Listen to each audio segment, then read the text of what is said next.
What does it take to be an entrepreneur? What do you think you have carried over as a learning from whatever you did in your career? I feel like that's the very interesting part about careers. You don't know where they're going to go. You need to do a lot of things really, really well. Do you need to be the Yeah. expert at everything? Perhaps not. I love the mission statement. A company is just not a product. A company is just not finance. A company marketing. A company is a beautiful amalgamation of everything. How are you differentiating yourself in that space? We call ourselves a healthware brand. We are a health-first kitchenware brand. Our mission as a company is to build the healthiest kitchen, or to make every Indian kitchen healthy.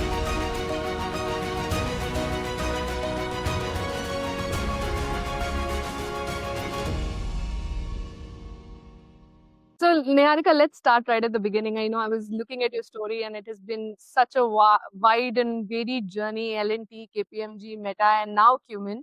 Um, does it feel like this is where it was all supposed to end? I feel like that's the very interesting part about careers. You don't know where they're going to go. I think we can do all the planning we want, and we figure that the career is going to work in a certain.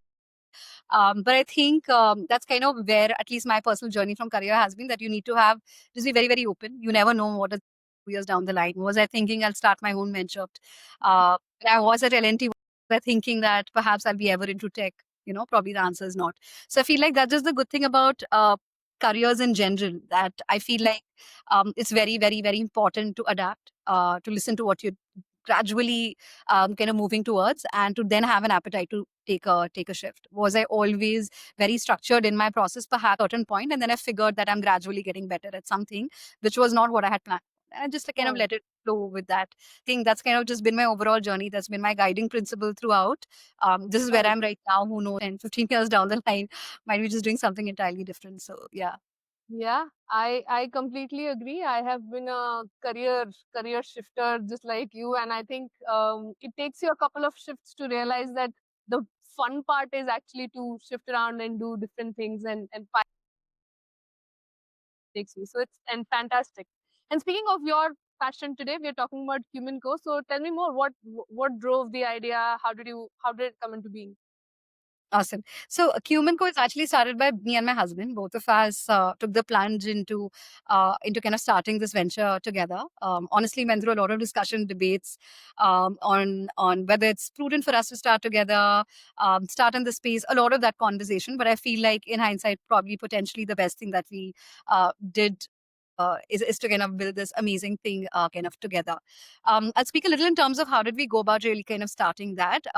This journey of honestly this entire concept for quite a while now. And again, very, very personal reason. And if I may, we didn't really sit through and like scan entire sort of startup landscape and say where does the potential. It's a great thing to founders who I think for us, genuinely a very, very personal need on why we landed up at this specific problem to begin with. Both of us fairly busy professionals. Um, we love cooking. We love, making that occasional stuff in the kitchen, but it's not that we're spending a lot of time there. But a lot of it changed when we had a kid. We have a 6-year-old daughter, and we love making stuff for her, making pancakes, omelets. And there was this one very isolated incident, which honestly started all of this for us, which was my husband, Udit, was actually making something for her. He was making an omelet in the kitchen, and it was on a non-stick pan. And while he was making it, he figured that there were these speckles of black which were sticking onto it, right? And when he called me and I said, like, it doesn't look right. Is that how it's supposed to be? And we said, definitely not. And then we asked our cook too, but she's like, no, don't worry, just brush it off. And that's really scared us. We were like, no, no, is this what you've been doing? Yeah, like, yeah, it happens. Like, kabhi kabhi nikal jata hai, jo bhi aata hai, we just brush it off and then, we serve it on the table and we realize that, this is so hazardous, right? Like, let alone for a daughter, if this is what we've been eating, we were like, no, no.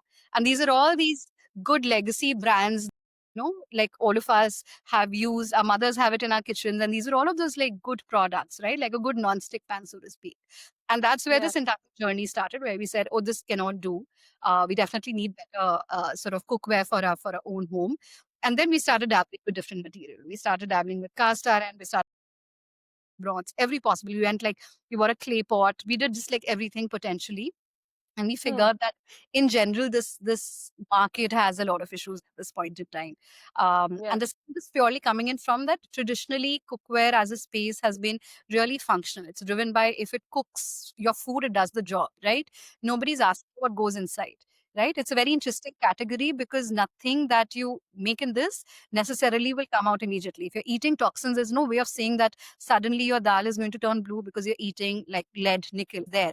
But you don't realize all of these. So these small nuances people ended up missing, and it just turned out to be a very, very functional cookware. But what is happening over the period of time, and that's led that there's a very large number of majority of our cookware in our kitchens right now, which are exceedingly toxic, right? High concentration of nickel, high concentration of cadmium, all of these like forever chemicals as we call them, right? PTFA, PFOA, PFAS, all of them go into making a non-stick, right? You just call it a non-stick, call it a Teflon. You don't know what goes into it, What right? was it? Yeah. And all of this journey led us to honestly like just research this entire space more. And the more we learned about it, we figured, some things are amiss in this space. This is not how cookware is supposed to be, right? I'm changing everything in my household from like organic vegetable to a healthier oil. I'm ditching the bad like daldas, at your safolas and all of I cannot have all of this ingredient go in a pan and that being like the worst part of it. And Yeah. that's kind of what prompted us to start. We call ourselves a healthware brand.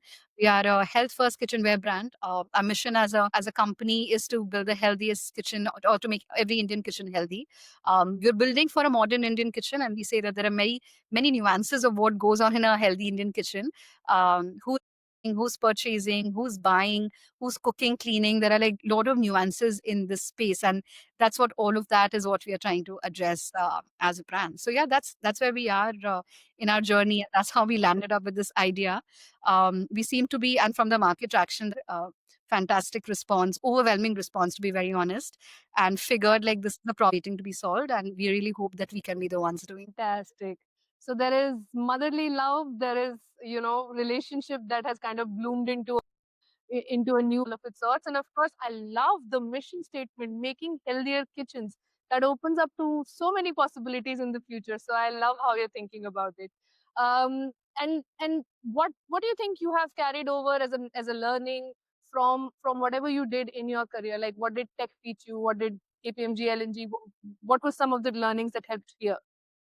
Yeah, I think I was actually just literally having a conversation with somebody very recently. And I think the question is, what does it take to be an entrepreneur? And I was like, I think one of the things that is very, very important being an entrepreneur is a very deep generalist. Like if there could be something of the sort, you need to do a lot of things really, really well. Do you need to be the Yeah, expert at everything? Perhaps not. Yes, there need to be few things that you're very good at because that pretty much is a bedrock of you as a company. But you yeah, need to have experienced a lot of different stuff to really build a company because a company is just a product. A company is just not finance. A company is just not. Company is a beautiful amalgamation of everything, right? And yeah. that's kind of where I feel like things have led us. That there've been a lot of these like my entire experience all the way starting from us like internship at L&T, going to KPMG, then moving to Microsoft, Uber, Meta, Noise. All of these have been fantastic companies, and from every single learned and taken on something, right? Like um, consulting, and I'm very, very biased. And I tell everyone, start your careers either in consulting or sales. There is no they'll teach you so much about business as either of these two, right? Uh, Absolutely. and I've kind of taken bits and portions of everything from noise, perhaps at the closest sort of experience of understanding what goes on in the startup and, stick business by both Amit and Gaurav, and they are just amazing mentors. Kind of like every single company that I've been at has been crucial in learning different aspects of what's needed in running a business. And yeah, I think I take a bit and portion of that everywhere. Yeah, absolutely. And I will add a little line. Entrepreneur needs to be a generalist. I think the entrepreneur also needs to be okay in saying that, yeah, I'm a generalist. I'll pick up whatever works for me and I'll just, I'll go ahead and I'll do that. Uh, Wonderful. And if I was to come back and tie it with with what we were talking about in terms of the CuminCo experience, otherwise, you mentioned that it is your first competitor or your larger competitor is the person who uses non-stick. How do you explain this whole in one line to somebody who uses non-stick? Yeah, so I feel as a brand, our approach has not been who's like, what is my competition, and let's build for that, right? I think our mission is pretty much the starting point of it. I think we're looking at somebody who wants to lead a healthier lifestyle, and that's kind of how we are building up the brand as well, right? Yeah. we are a health first kitchenware brand, and that's the starting point of everything that we built, right? So when we started building our products and we started like R&D, we started figuring out what materials to launch, we were very, very clear on the fact that we will launch the healthiest version of a specific kitchen, like kadai will be the healthiest product, the pan will be the healthiest one possible. What will that look like? Obviously, that's what the entire natural progression of dev will land. But that for us, the starting point, like I said, saying that, oh, like, let's kill nonstick. That's not the idea. And just to kind of clarify, non-stick is actually an inherent feature of something, right? Is I a non-stick? It is naturally non-stick, right? You preheat iron and it becomes. And very interestingly, a feature has now been correlated with like an entire product category to say, oh, this is non-stick, and that's how we're segregating. I think one of the things that we're trying to do is define a healthy cookware. A healthy cookware means something. Non-stick is just one feature, and yes, that's needed to make a certain kind of food. Is that the only thing that's needed? No, like there are nuances of the toxic component which goes behind it, the leaching of the metals, there are the heat distribution. A lot of these small nuances make a cookware. So for us, in terms of the guiding principle of how we built our products, have been let's build the healthiest possible, which then has led us to like unraveling the different layers of what goes into cookware at large. Fantastic. And just like non-stick is a very generalized term, I think globally also tend to get a little generalized. So when you are thinking of products for Indian kitchens with high heat and haldi stains and all the other fun things that we bring along, are you differentiating yourself in that space? Yeah, so I think we're very conscious when we're building this out. I think we're very consciously saying that we're building for a modern Indian household, right? Like, honestly, everyone builds their brands differently and everyone builds their products very differently. We're very clear that we are catering to a new age Indian household. Now, that household, is it all about Ayurveda and traditional aspects? Perhaps not. It is all about taking Western sensibilities, not, right? In fact, food is perhaps the most personal thing which is there. Like what we eat is perhaps that we are either what we are inherently, whatever our roots are, or what we want to be. The food is either of the two. Where I want to be is the kind of food I consume, or puts me back to who I am as an individual, right? So the food is a very interesting space which allows you a blend of both. So when we were building cumin, and hence the name cumin, honestly, because cumin is a very, very inherent part of Indian food. It's also a very versatile food. You see it in Mexican cuisine. You see it in a lot of different stuff. So when we start thinking of names also, we said we need something which is very, very inherently Indian, something which is traditionally Indian in every single Indian food type. And food was, cumin was pretty much at the start of it. Addressing your question in terms of how you're building for Indian kitchens, I think that's actually a really critical part for it and how we've done that research, right? Our food type is aggressive. We will be moving things around a lot. Spices, we have such bright, colorful food. We have so much tadka. We'll have this splattering around, and all of these nuances kind of cook where you're cooking, right? You need something sturdy. One very important thing for us is the fact that Indian food is very acidity high. We have a lot of tomatoes in our food. We use tamarind, in a lot of southern states. And all of these things then need to dictate how your cookware is. There are certain things where when you add acidity, it leaches metals, right? It reacts with the metals. Now, it reacts when you use aluminium. If you're making your food in aluminium pans or cookwares and kadais, you are leaching all the harmful stuff in aluminium. Aluminium is terrible, right? It's been known, and I'm happy giving you like detail about how aluminium challenges as a cookware type, but it does that, right? The same, if you have a bad quality stainless steel, while it doesn't show anything, if you're cooking an acidity high food, it has a role to play in that. So all of these nuances we are incorporating into our cookware type, where non-reactivity, fairly fundamental. Let's have a coating type that doesn't react with food, because our food is very, very acidity high, right? Same in terms of how we make our food. Not everyone makes, and the insight that we had is, in Indian kitchens, now you have a mix of Indian food and Western food. You're using the same kadai to make a pasta or a saute, while you're doing to make a gravy and a dal. Does it need the same pan? Perhaps not, right? In a saute, you need a flat pan, and the other one, kadais are traditionally curved. So if you see a kadai design, our kadais are flat so that you can saute in them, and then you can also make a curry in them.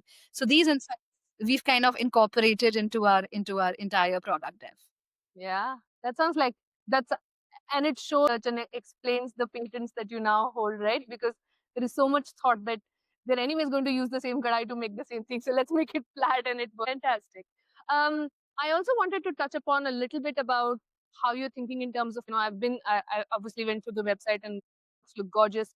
But the pricing, of course, is not something that the average Indian household might be okay with. What was the thought about that? I understand that there is a lot of high quality products that are being used, but when you look at it from a perspective of market, how do you think about it?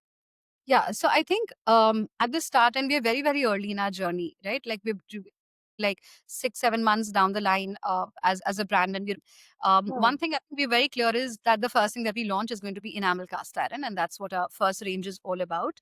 And if you listen everything, enamel cast iron by design is mostly brands. You don't, in fact, you'll see very few very good quality Indian brands doing enamel cast iron, and the reason for that is that enamel has to be very, very good quality. Cast iron by design is heavier, and just needed to put enamel on top of cast iron is a very nuanced tech, and it's not easy to do. And that entire raw material, that entire production, all of that is a fairly expensive process, right? So for us, what we're very clear is that it's a beautiful cookware type, right? And I wish there were no more kitchens that have in kitchens that have this kind of cookware. And like, unfortunately, a lot of it is extremely unaffordable at this point, right? Like anyone who wants to buy good enamel cast iron, it's probably like 3 to 4 times of that cost, which then obviously then immediately deters anyone from using it. People want good quality product, but unfortunately, price it at a 20, 25K, it becomes very difficult to purchase, right? So then the idea was to democratize enamel cast iron also and make it more accessible. Yes, gradually we'll, as we also reach economies of scale, as we also start like kind of getting deeper into the market, yes, we'll gradually explore other stuff. But I think our focus rather than anything else has been to give the best quality product, right? We've done our one of the driving principles for us, and then we do get asked that question that, it seems it's a tad bit pricier, but then benchmark to what? You're benchmarking it to aluminium, which is it's generally very cheap metal, putting a non-stick coating on that, it costs nothing, right? These are very negligibly, like it's the production of that is very different versus a very good quality enamel versus good quality sort of process of doing that. We've also spent a lot of time in doing R&D. We were very clear that we will not do run of the mill there. We spent a lot of time in developing our own coating. We call it the Enviromax coating. We spent a lot of, it's a 4-layer coating, right? It's different from an average coating that you see in the market. Again, insight coming from how Indian food is cooked. It's more aggressive, so you need a enamel coating as against like a regular one. So yeah, all of that has product. The focus for us again has been to build good quality products. And I kind of feel like, and I think this is a debate which is in the consumer space overall, but I feel like yes, India is price sensitive, and yes, there are nuances to that market, but there are people who value quality, right? And I think at this point we are trying to cater to somebody who's looking for a specific kind of cookware, and perhaps that's where we are fitting in. Yeah. I think, I mean, if I was to take a gander at your target profiling, it is essentially new age Indian homes, like you said, who have global appreciation for global brands, who understand pricing is actually better than what might be existing in the Western world. And so yeah, it makes sense. And I think 1.4 billion people, I'm sure every segment has enough people to If I may, like, I feel it's just not the folks who are like who appreciate international brands, right? It'll be amazing. We do this, right? We keep understanding who our TG is, and that's kind of one of the core uh, reasons that we've been able to do so well. That we understand, we are delving deeper into our customer, understanding the customer psyche, building for them what do they want, right? So if Neha were to purchase our product, I want to understand more and more. You, my Dutch oven.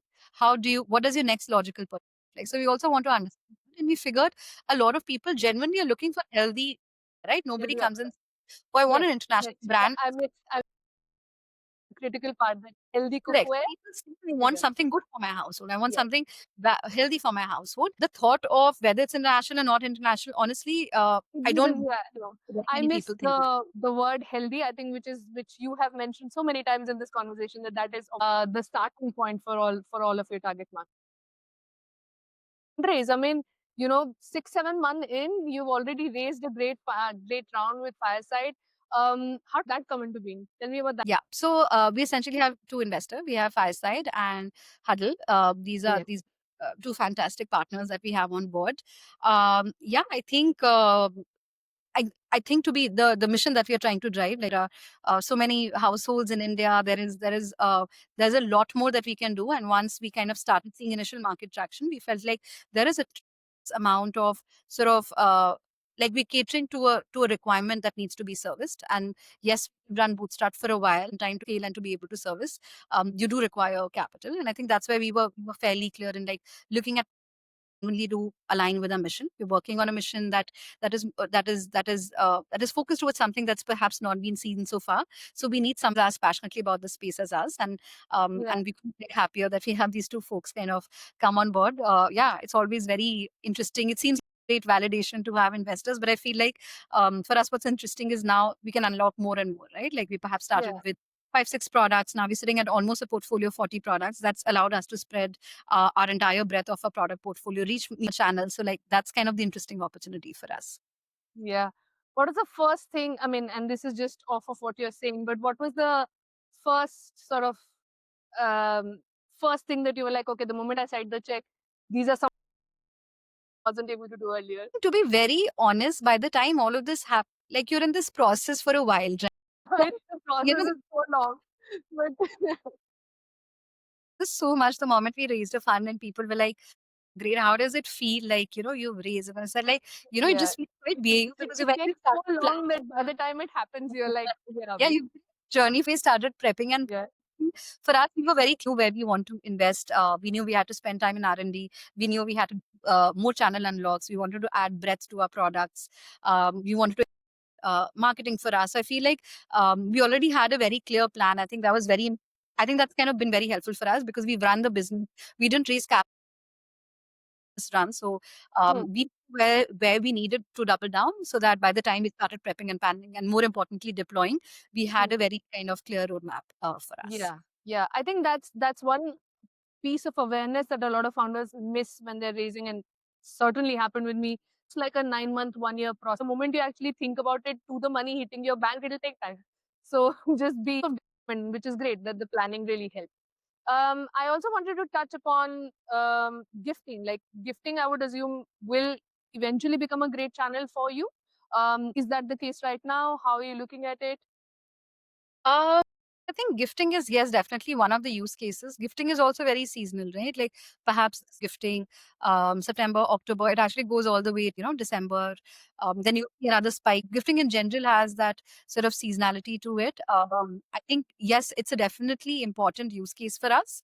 Uh, the largest use case, perhaps not. But yeah, definitely something that we're doubling down on. What works really well for us is very pretty looking products. So I think with respect to that, anyone who's looking to purchase in this space, I feel like we're getting some very interesting insights on where people are looking to purchase, right? It's just not like interpersonal one-on-one gifting. In fact, we had this interesting into us and we are servicing those guys. Hmm. They said that, hey, we're a very women centric, and that I think the higher concentration of workforce for them is women. And they wanted to have something that really like values them, and then kind of give like the best quality product. And by the way, these are very large majority of them are blue collar workers, right? And Uh, they wanted to give something that really adds value to them, and so on and so forth. So I think they're very like health focused as a company. They had a higher women concentration, and they were looking for something that is more aligned towards that. They wanted like a personalized etching on every single cookware. And great, we don't do that as a company. Honestly, it away from the general supply yeah. chain for us. We said, go Yeah. ahead, we did the mission that you guys and had a beautiful sort of mission in general for giving like amazing quality product to the workforce, and do that. So Yeah. we keep getting very, very interesting quality, like kind of inbounds of people who keep saying. We had like another inbound that came from, we have a lot of younger folks. A lot of them love cooking. A lot of them stay alone. A lot of them, kind of have started enjoying cooking. We feel like this would be a better product. And we felt like, wow, that's such an interesting way of looking at stuff. So yeah, gifting is a good channel for us. But yeah, there's always going to be seasonality with this in general. Yeah. So I mean, and I'm guessing it's still fairly new for you to kind of figure out a repeat logic, or what, how much of a boost does that happen. But anyways, moving on to the channel. Repeats for us, right? Repeats. Thing is, anyways, one use case, but like repeats by design are another question. Would you want me to address the repeat? Actually was talking about repeat logic within gifting, but yes, please, if you've seen repeats, go ahead. I would love to hear that. Got it. Got it. Got it. No, no. I think I was just like kind of addressing the fact that, in fact, now that I'll correlate your question, is we've had a lot of our customers who obviously, like a lot of them are working busy, and they're professional now, started purchasing for gifting for their companies, for their teams, for interpersonal gifting. In fact, we've just recently launched a lot of our bundles, which is something that we drop generally during festives, and we had somebody buy like almost 8 of our one of our bundles, and we were like, very interesting. And then we figured that this individual in question is actually a repeat customer, used it himself, and then he felt like, I love the product so much, I'm going to gift everyone for Diwali. And I it's a know. great validation for us, where in fact it's going the other way around for us, where people are turning like this individual purchase, which is then gradually turning into corporate purchase. We had like quite a Yeah, few and the customers. reason why I was thinking so much gifting was because the moment I saw it, and obviously I saw it recently, and I was like, housewarming sorted, wedding sorted, any other Diwali gifts you just buy, like in everybody gets the same Diwali gift and you're sorted, because it works in every kitchen. So that is why I was interested. Let's talk more, little bit more about channels in itself. Where are you finding traction? What is interesting or surprising in that area? I feel like very generous to us.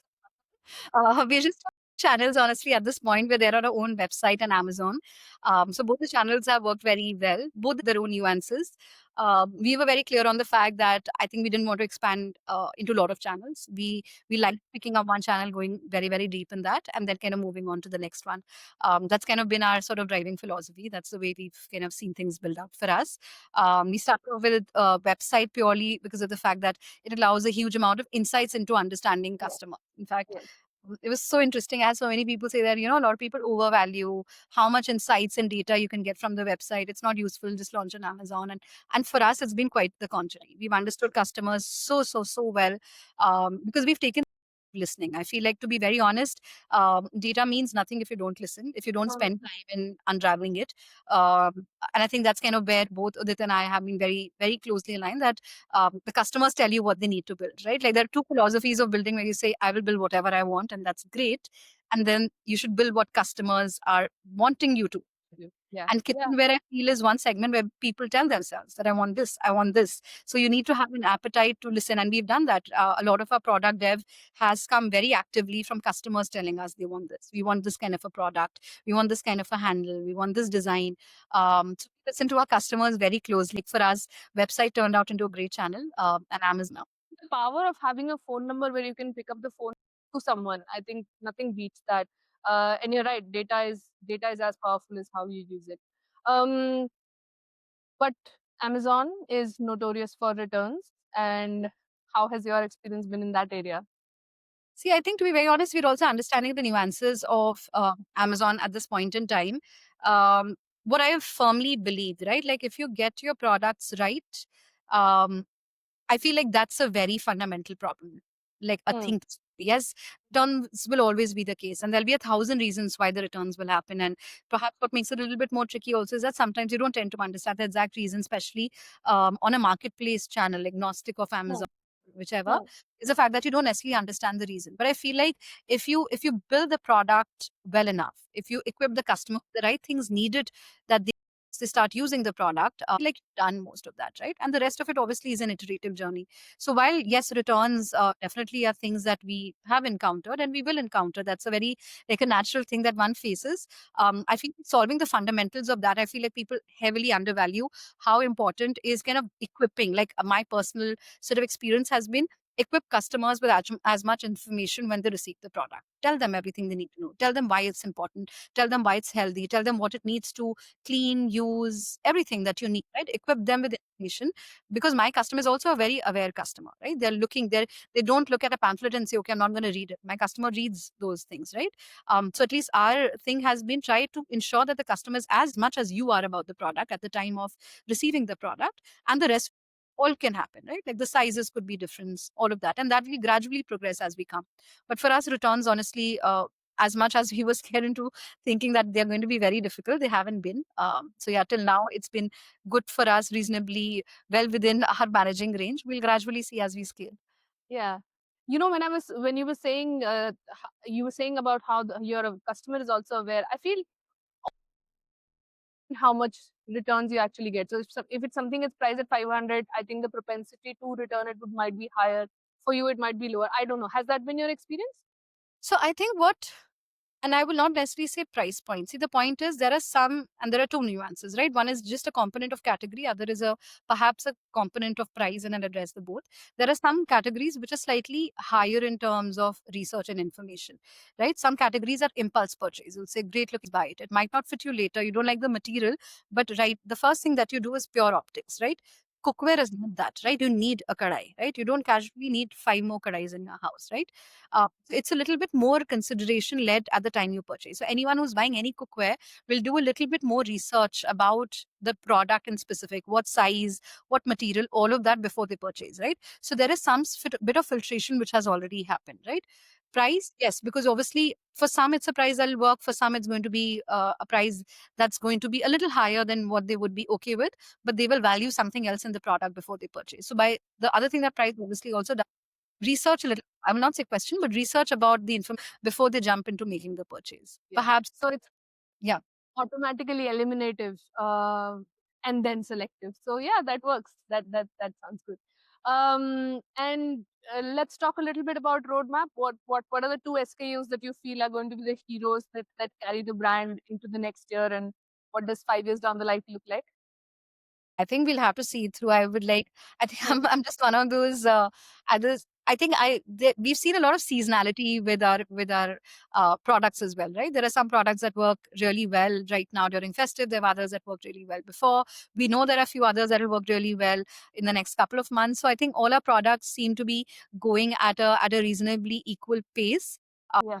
It's going to be a question of what gradually turns out to be a hero product. We get asked a lot, like, what's a hero product? And I like, yes, there are a few that are perhaps moving a little slower than the rest. Yeah. And there are a lot of reasons why that's the case. But I feel like the larger majority of the SKUs are moving at a reasonably good pace. And for me, it's just like, honestly, the benchmark is not within. For us, the benchmark is the category, right? Like, how is the pan working with the category? How is my kadai working with the my Dutch oven working with the category? So for us, we rather look at benchmarking there. So I think like a very clear product, we're doing well. I feel everything that we've launched has done quite well for us. Perhaps we need to be in the market a little bit more longer to understand our hero shining product. What also, I think down the line, yeah, I think the aim and mission is the same, to as many kitchens. Hopefully next month will be and why next month, next week will be at your kitchen. the, Definitely. I'm saying the Dutch oven. I'm telling you now. I think what we would love to do, like 5 years down the line, is I think understand a lot more nuance in kitchen. Very, very broad category with deep category. They are kitchen in a Bangalore and a Chennai and a Hyderabad and a Bhubaneswar and a Surat and Delhi are very, very, very different, right? Yeah. And to be successful as a brand is to understand all of these nuances. So for us, we call ourselves, we are the anti-playbook brand, because we just don't look at how traditionally cookware brands have run. Fundamentals of things first, and that's what we are building for. So I think in 5 down the line, there'll be a lot more products catering to every single household person, catering to a solo individual living in Bangalore, based a Bombay boy living in Bangalore, looking for a cookware, family in Nagpur, a family of 6. So I hope is different nuanced kitchens as possible. So yeah, that's the aim that we have. Awesome.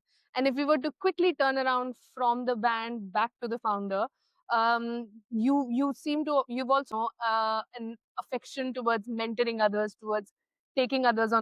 I was looking around, and you've also done work with the Sherry Blair Foundation to work with women entrepreneurs. Um, how does that carry into the future? Such a something like Cumin, and what have you learned from that experience? Yeah, so I think honestly, I'm a very, very firm believer of mentorship. I don't know anyone who's not, to be very honest. I think one of the things that I've carried forward from all the companies, to your earlier question, has been the mentors I've carried, right? Like, and all of us have had very, very different, diverse skill set. These are people I still bounce off ideas with. These are, like, so many of my mentors have been folks who were my ref checks at the time of when we were closing our fundraise, Yeah, right? yeah. Like, they played such a pivotal point role in, like, just kind of defining me as an individual, and now my company as it looks. So I feel like I've personally benefited a lot from it. Even more so specifically, and I feel like women in general, and I feel like I don't workforce, they're so driven, and I feel like they know exactly all of this, but I feel like there's a lot more propelling that's kind of needed, and I'm very, very biased towards me just kind of sharing my own experiences and journeys. And that's something that whatever I've gained, because I have had a fantastic as being somebody's mentee. I want to be somebody else's mentor as well. So, kind of been doing it for a while. I think Sherry Blair actually was my first structured mentorship. So, that was actually my first stint with understanding depth of entrepreneurship, right? Like Yeah. I at a point in time had a lady who was based out of Bahrain who was running like a salon, and like that was my insight in saying that entrepreneurship is very, very different.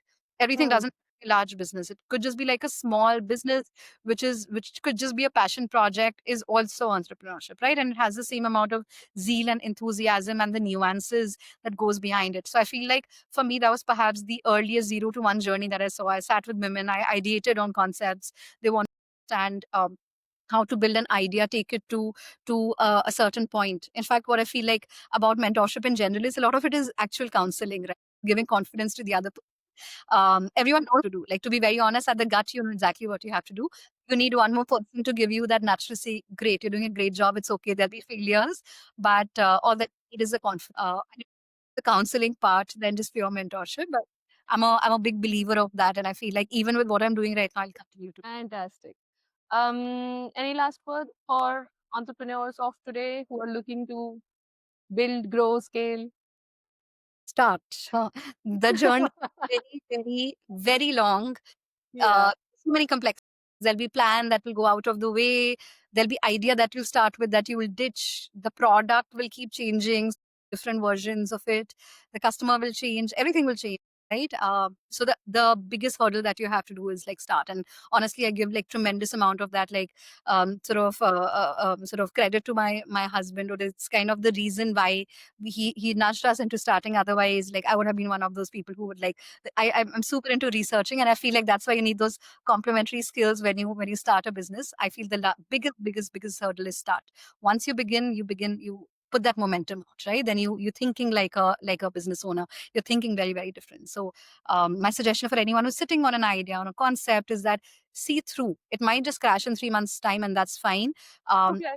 your journey to, yeah, who cares? The bigger thing journey out here isn't to kind of see it through to that level where you feel like you're building something, right? So yeah, that's kind of going to be my advice to everyone. Fantastic, Niharika. Great point for us to end so that everybody else can just go and start. Thank you so much for your time. I'm just gonna stop at time, and I would love to hear more about CuminCo, and I'm putting the order for the Dutch oven straight away. Awesome. Awesome. Appreciate it. Appreciate it. Thank you so much. I enjoyed the chat. Hang Yes. on, hang on, hang on. Yes.